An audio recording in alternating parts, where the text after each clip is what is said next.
সাম্প্রতিক যে কথাগুলো আপনারা শুনছেন, এটা আমাদের ঈমানি দায়িত্ব আমাদের দেশের সম্পদকে হেফাজত করা, এটা আমাদের ঈমানি দায়িত্ব আমাদের সার্বভৌমত্বকে রক্ষা করা, এটা আমাদের ঈমানি দায়িত্ব।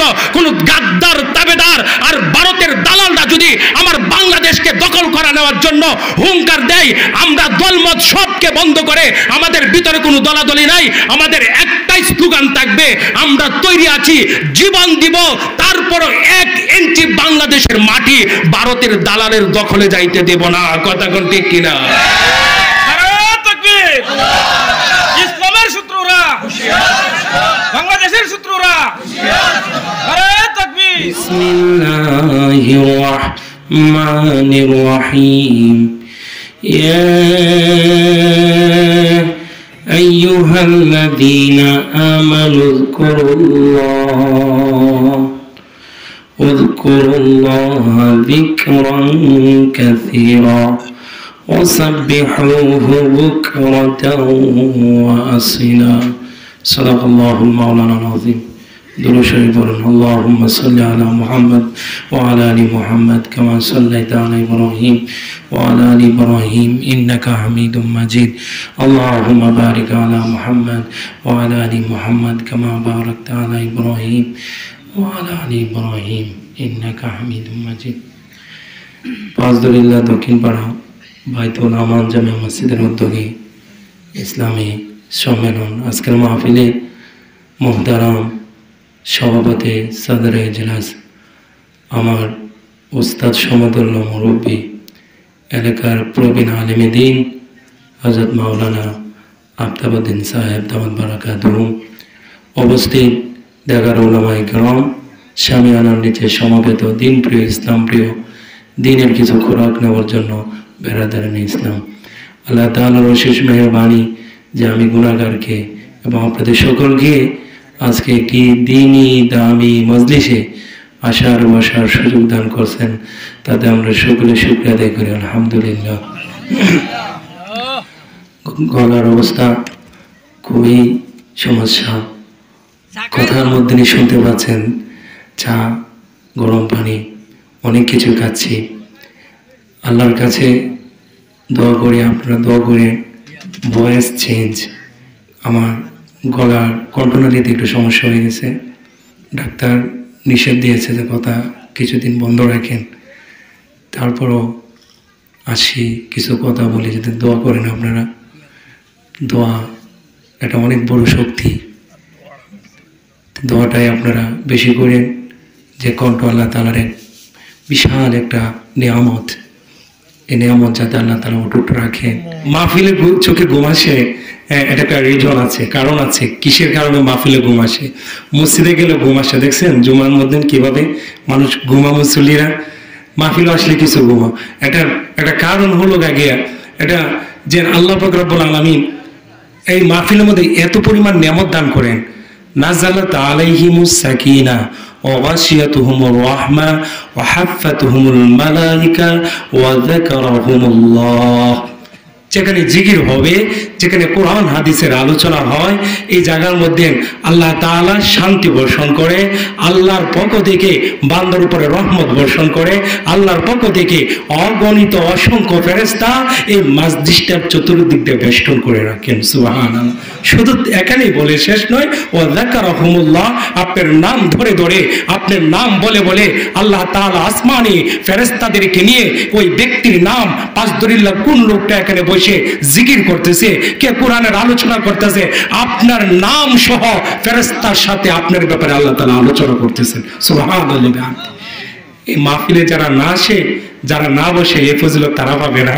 যারা আসছেন, যারা বসছেন, আপনাদের ব্যাপারে আল্লাহ তাআলা ফেরেশতার সাথে গর্ব করতেছেন। সুবহানাল্লাহ।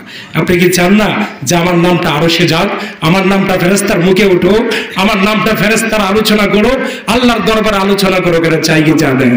সবাই চান? সবাই যদি চান তাহলে একটু জিকির করেন তো, লা ইলাহা ইল্লাল্লাহ, লা ইলাহা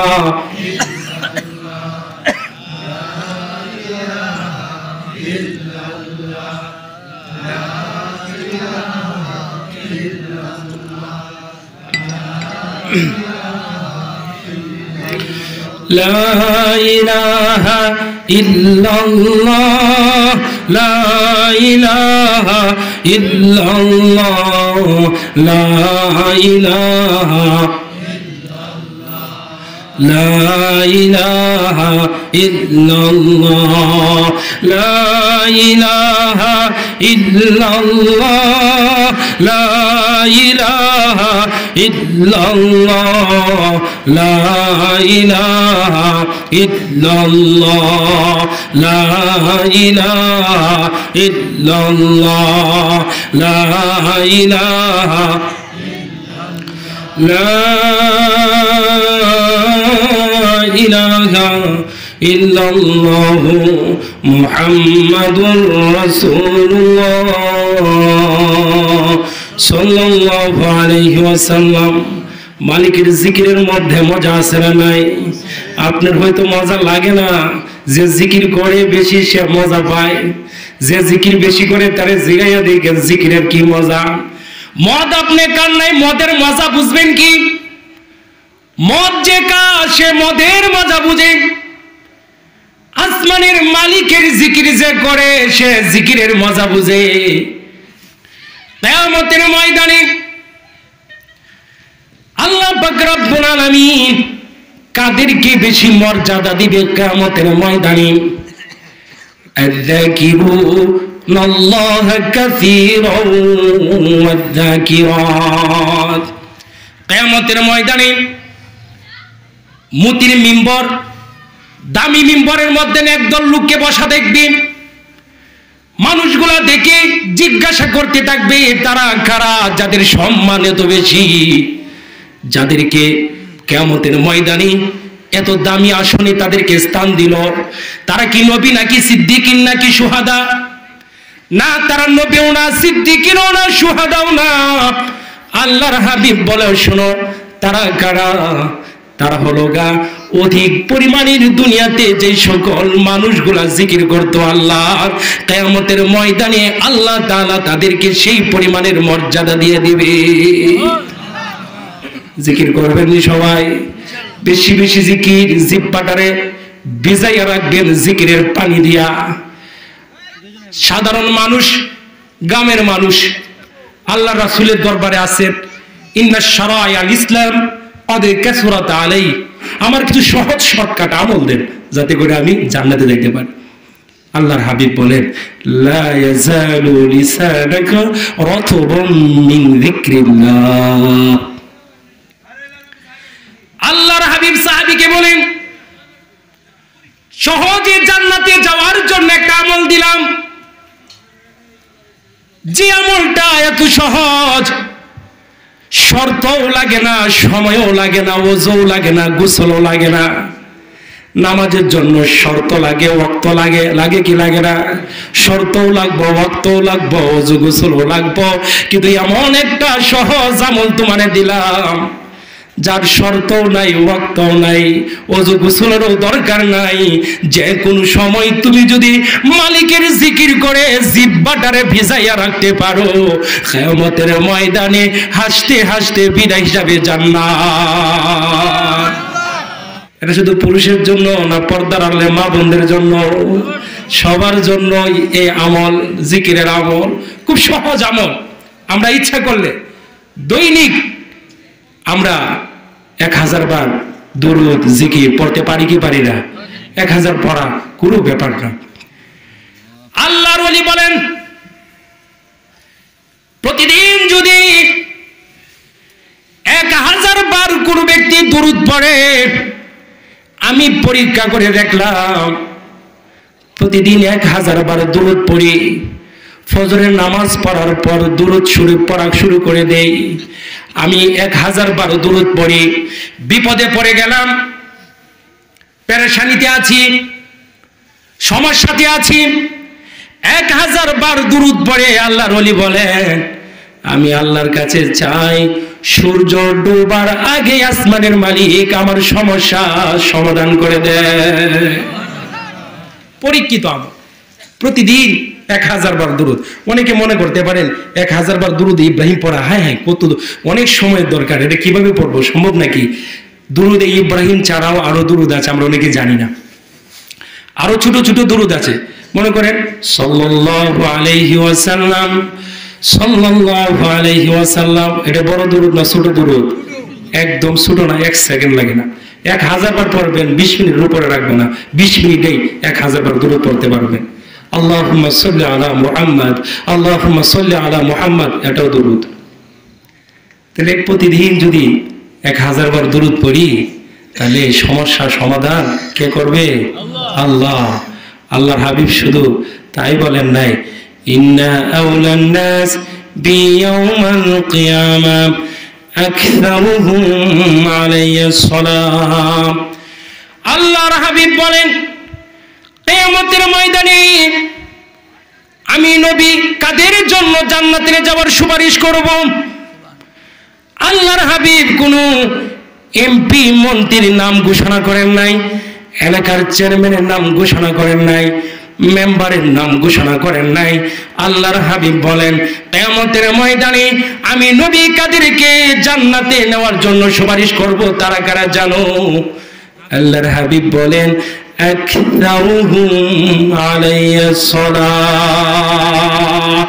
আল্লাহর হাবিব বলেন, কিয়ামতের ময়দানে আমি নবী তাদের জন্যই সুপারিশ করব, আমি নবীর উপরে যাদের বেশি পরিমাণ দুরুদের আমল ছিল, যাদের দুরুদের পরিমাণ বেশি, আমি নবী সুপারিশ করে তারে জান্নাতে নিয়ে যাব। দুরুদ পড়বেন কি পড়বেন না? জিকির করবেন কি করবেন না? এই মাহফিলের আসল উদ্দেশ্যটা হলো আমি নিজেও আমল করব, আপনারাও আমল করবেন, দুরূদ শরীফ পড়ব, জিকির আজকার বেশি বেশি করব। রাজি আছেন তো সবাই? সবার জন্যই আলোচনা। পর্দার আড়ালে অনেক মা বোনরা আছে, অনেক মা বোনরাই আলোচনা শুনতেছেন। ভাই বলছেন যে মা বোনরা বলছে সঙ্গীতও গাইতে হবে। গলার যে অবস্থা, সঙ্গীত খুব একটা গাওয়ার আমার জন্য একদম নিষেধ, সঙ্গীত গাওয়া। তারপরও সঙ্গীত একটা শোনাবো। ওয়াজ কিছু নিয়ে যাই বাড়িতে, বাড়িতে কিছু ওয়াজ নিয়ে যাই। কি পরিমাণ দাম সুবহানাল্লাহ! যে একবার কেউ যদি আল্লাহর নাম জবানে জপে, একবার আল্লাহর নাম নিলে আল্লাহ তাআলা তারে জান্নাতি বানায়, সুবহানাল্লাহ। আর বারবার কেউ যদি আল্লাহর নাম জপে, আল্লাহ তাআলা বলেন আমি তারে বন্ধু বানায় দিই, সুবহানাল্লাহ। জিকির করলে কলব নুরানি হয়, কলব পরিষ্কার হয়, ভিতর পরিষ্কার। আর ভিতর যখন পরিষ্কার হয়, মানুষের অন্তর যখন পরিষ্কার হয়, তখন নামাজ পড়তে ভালো লাগে, কোরআন পড়তে ভালো লাগে, ওলামায়ে কেরামদেরকে দেখলে ভালো লাগে, ওয়াজ মাহফিল ভালো লাগে। কারণ কি? ভিতর পরিষ্কার, এখন সবই তার কাছে ভালো লাগে। এই জন্য অন্তর পরিষ্কার করার জন্য একটা বড় ধরনের হাতিয়ার হইল মাওলা পাকের জিকির। একটা সুবহানাল্লাহর দাম মেট্রো রেলের চেয়ে দাম কম না বেশি? পদ্মা সেতুর চেয়ে কম। কি পরিমাণ টাকা পদ্মা সেতুতে ক্রয় করছে, মেট্রো রেলে আমাদের সাবেক প্রধানমন্ত্রী কি পরিমাণ টাকা দিছে। সমস্ত দুনিয়াটাকে বিক্রি করে দিলে একবার সুবহানাল্লাহর মূল্য হবে না? সুবহানাল্লাহ। আল্লাহ এজন্যই এই জবানটারে, জিহ্বাটারে পবিত্র রাখেন, মাওলা পাকের জিকির করে জিহ্বাটারে ভিজায় রাখেন। দেখবেন শান্তি আল্লাহ তাআলা কি পরিমাণ দান করে। যেই ঘরের ভিতরে জিকির আছে, যেই ঘরের ভিতরে তালিম আছে, যেই ঘরের ভিতরে নামাজ আছে, যেই ঘরের ভিতরে পর্দা আছে, আল্লাহর কসম কে বলি, এই পৃথিবীর দুনিয়ার মধ্যে সবচেয়ে শান্তি সেই ঘরটার ভিতরে। টাকা আছে, পয়সা আছে, সম্পদ আছে, অভাব নাই, বিলাসিতার, অনেক টাকা পয়সার মালিক, মাগার পর্দা নাই, জিকির নাই, নামাজ নাই, দাম্পত্য জীবনও শান্তি নাই, অভাব আর অনটন আর দুর্নীতি আর বালা মুসিবত বিপদ তার উপরে প্রতি মুহূর্তে আসতেছে। কতক্ষণ ঠিক কিনা? শান্তি পাইবেন কোথায়? শান্তি আল্লাহর গোলামীর মধ্যে, মাওলা পাকের জিকিরের মধ্যে কি আছে? শান্তি আছে। শান্তি আমরা পাইতেছি না, খালি অশান্তি আর অশান্তি। টাকা দিয়েও অভাব গুছাইতে পারি না। 50,000 টাকা মাসা বেতন পা, সরকারি চাকরিজীবী, তারপর মাস শেষে করে কোনো দোকান বাকি দিতে পারলাম না। মাস শেষে দোকান বাকি থাকে, 50,000 বেতন পাইয়াও, আর মসজিদের ইমাম সাহেব 10,000, 5,000, 7,000 টাকা বেতন পায়া অভাব নাই। কি শান্তি! আর শান্তি কোনো ঋণ নাই, ব্যাংকের টাকা দিয়েও তার চলতে হয় না, মাস সপ্তাহ গেলে কিস্তির টাকা দিবে, ইমাম সাহেবের সেই চিন্তা নাই, কারণ শান্তি দিয়েছে। আল্লাহর গোলামি করে আল্লাহ পাক রব্বুল আলামিনের বান্দা, যত বালা মুসিবত বিপদ আপদ আমি তোমাকে সমাধান করব।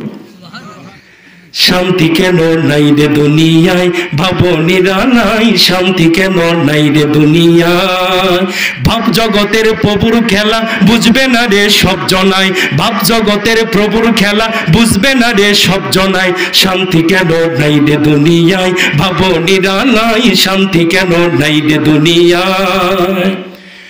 মেয়েরা কয় স্বাধীন পাইছি, পুরুষের আর দরকার নাই, যা মনে চাই তাহাই করি, নিজের কামাই নিজে খাই, নিজের কামাই নিজে খাই। মা বোনটা মনে করছি হুজুর একটা গরুর গহন দেওয়া গজল হেরার উপরে পড়ে গেছে। আসলেই আপনাদেরকে উদ্দেশ্য করে বলা না, কারণ পাঁচদরিল্লা মা বোনরা আল্লাহওয়ালা মানুষ, কথা কোন ঠিক না? পাঁচদরিল্লা মা বোন এত ভালো, শুধু পাঁচদরিল্লা না, রাজঘাট ইউনিয়নের মধ্যে আপনাদেরকে একটা তথ্য দেই, সারা বৃহত্তম ময়মনসিংহের ভিতরে যেই পরিমাণ আল্লাহর ওলি আছে, সবচাইতে বেশি রাজঘাট ইউনিয়নের মধ্যে আল্লাহর ওলিকে আল্লাহ তাআলা দান করছেন। সঙ্গীতের যে অন্তরা, এটা পাঁচদরিল্লা মা বোনদেরকে না, বরং যারা বেপরদা চলে, যারা নিজের কামাই নিজে খা, স্লোগান দেয় যে আমরা নারী পুরুষ সমান অধিকার, ঘর থেকে বের হয়ে যা, মাথায় কাপড় থাকে না, পর্দায় থাকে না, পুরুষের সাথে সমান তাল মিলিয়ে যারা চলতে চা, ওই সকল মেয়েদেরকে উদ্দেশ্য করে বলা, কথা কোন ঠিক না? আর যে সকল মা বোনরা মাথার মধ্যে পর্দা দিবে, হিজাব পরবে, বুরকা পরবে, ঘর থেকে বের হয়ে যাবে, আপনারা পরিষ্কার দেখেন, পেপার পত্রিকায় যদি আসে, ফেসবুকের মধ্যে যদি কোনো খবর আসে যে নারী ধর্ষিত হয়েছে, নারীর ইজ্জত লণ্ঠন হয়েছে, এগুলো একটা পর্দাসীন আর মাদ্রাসার মহিলা না, কথা কোন ঠিক কিনা? যে সকল মেয়েরা ধর্ষণের শিকার হয়, পুরুষের নির্যাতনের শিকার হয়, প্রত্যেকটা মেয়ে ফেসবুক নিয়ে ঘন্টার ঘন্টা আড্ডা দেয়, মেসেঞ্জারে অবৈধভাবে সম্পর্ক রাখে কয়েকটা ছেলের সাথে, ভার্সিটির বেপরদার মেয়েরাই আজকে ধর্ষণের শিকার, কথা কোন ঠিক কিনা? আল্লাহর কসম, কোন মাদ্রাসার মেয়ে, কোন বোরকা পরিহিত মেয়ে কোনদিন ধর্ষণের শিকার হয় না। সেটা আল্লাহ তাআলা বলেন যে মহিলা ঘর থেকে তার ইজ্জতকে হেফাজত করার জন্য ঘর থেকে বের হয়ে যা, আমি আল্লাহ নিজে তার ইজ্জতের হেফাজতের জিম্মাদারি নিই। সুবহানাল্লাহ। মেয়েরা কই স্বাধীন পাইছি, পুরুষের আর দরকার নাই, যা মনে চাই তাহাই করি, নিজের কামাই নিজেই খাই, নিজের কামাই নিজেই খাই, তাই তো আজি বাজার ঘাটে ঘুরছে তারা বেপরদায়। শান্তি কেন নাই রে দুনিয়ায়, ভাবনীরা নাই, শান্তি কেন নাই রে দুনিয়ায়। ভাব জগতের প্রভুর খেলা বুঝবে না রে সব জনাই, শান্তি কেন নাই রে দুনিয়ায়, ভাবনীরা নাই, শান্তি কেন নাই রে দুনিয়ায়। ঠিক না? মা বোনরা যদি ভালো হয়ে যায় সমাজের মধ্যে, এটা হলো একটা ফ্যাক্টরি, একটা গোডাউন, একটা কারখানা। মা বোনদের যদি মা বোনরা আল্লাহওয়ালা হয়, মা বোনরা যদি জিকির আজকার করতে পারে, মা বোনরা যদি পর্দা করতে পারে, আমার মনে হয় কারখানা যত ভালো হয়, কারখানার মালটা যেটা ডেলিভারি আসে সেটাও তত বেশি ভালো হয়, কথা কোন ঠিক না? মা বোনরা যদি আল্লাহওয়ালা হয়, এই পেট থেকে বাইজিদ বুস্তামি আসবে। মা বোনরা যদি পবিত্র হয়, পেটটাকে যদি হেফাজতে রাখতে পারে, এই পেটটা থেকে আল্লামা আহমদ শফি রহমতুল্লাহ আসবে। এই পেটটাকে যদি পবিত্র রাখতে পারে, আল্লামা জাকারিয়া রহমতুল্লাহ এই পেট থেকে বের হবে। এই পেটটাকে যদি পবিত্র রাখতে পারে, মঈনুদ্দিন চিশতি রহমতুল্লাহ আলাইহি দুনিয়াতে জন্ম নিবে, কথা কোন ঠিক কিনা? আর পেট যদি খারাপ থাকে, পেটটা যদি 2 নাম্বার থাকে, দুনিয়ার মধ্যে যত খারাপ মাল, যত 2 নাম্বার মাল, কারখানা 2 নাম্বার না 1 নাম্বার? 2 নাম্বার কারখানার মালও আসে 2 নাম্বার। পেটটা যদি খারাপ থাকে, এটা থেকে তাসলিমা নাসরিন বাইর হবে, নাস্তিক বাইর হবে, টাকলা মুরাদ বাইর হবে, পেট যদি খারাপ হয়, কথা কোন ঠিক কিনা? আমার আলোচনার সাবজেক্ট হলো মাওলা পাকের জিকির। কার জিকির? লা ইলাহা, লা ইলাহা, লা ইলাহা ইল্লাল্লাহ লা ইলাহা ইল্লাল্লাহ লা ইলাহা ইল্লাল্লাহ লা ইলাহা ইল্লাল্লাহ লা ইলাহা ইল্লাল্লাহ মুহাম্মাদুর রাসূলুল্লাহ সাল্লাল্লাহু আলাইহি ওয়াসাল্লাম। জিকির করবেন কার? নাকি সরমনায়ের জিকির? আমরা তো মনে করি যে চরমনায় জিকির করে। ভাই চরমনায়ের জিকির কেউ চরমনাই চরমনাই চরমনাই এরকম করে কেউ জিকির করে কার? আল্লাহর। চরমনায়ের কোনো জিকির না, বরং চরমনাইরা আল্লাহর যে হুকুম সেটা বাস্তবায়ন করে। আপনি পারেন না, সেটা আপনার ব্যর্থতা। আপনি জিকির করেন না, জিকিরের বিরোধিতা কেন করবেন? মসজিদ জিকির করবে, মসজিদে গিয়ে নামাজ পড়বে।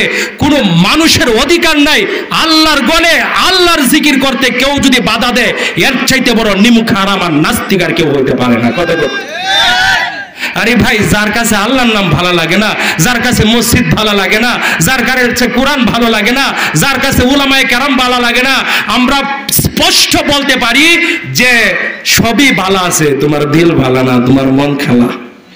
ভাই আল্লাহ পাক রব্বুল আলামিন যারা হেদায়েত দিতে চায়, আল্লাহ পাক রব্বুল আলামিন যাকে দ্বীনের জন্য কবুল করতে চায়, আল্লাহ তাআলা যাকে আলেম বানাবে, আল্লাহ পাক রব্বুল আলামিন যাকে হাফেজ বানাবে, আল্লাহ যাকে দ্বীনের খাদেম বানাবে, আল্লাহ যাকে দ্বীনের মুবাল্লিগ বানাবে, আল্লাহ যাকে দ্বীনের রাহবার বানাবে, হতে পারে সে স্কুলে পড়তে পারে, হতে পারে সে ভার্সিটিতে পড়তে পারে, হতে পারে সে এমপির সন্তান হতে পারে, চেয়ারম্যানের ছেলে হতে পারে, মেম্বারের ছেলে হতে পারে। আল্লাহ যদি জান্নাতের জন্য কবুল করেন, ইসলাম, আল্লাহ তাআলা ইসলামের জন্য তার বক্ষটাকে এরকম প্রশস্ত করে দেয় যে মরতে রাজি আছি, জীবন বিলিয়ে দিব, তারপর নাস্তিক আর মুরতাদদের কাছে মাথা নত করব না। কথা কোন ঠিক কিনা? হুব্বুল ওয়াতনি মিনাল ঈমান। আমাদের দেশকে আমরা ভালোবাসি, আমাদের দেশকে আমরা মহব্বত করি।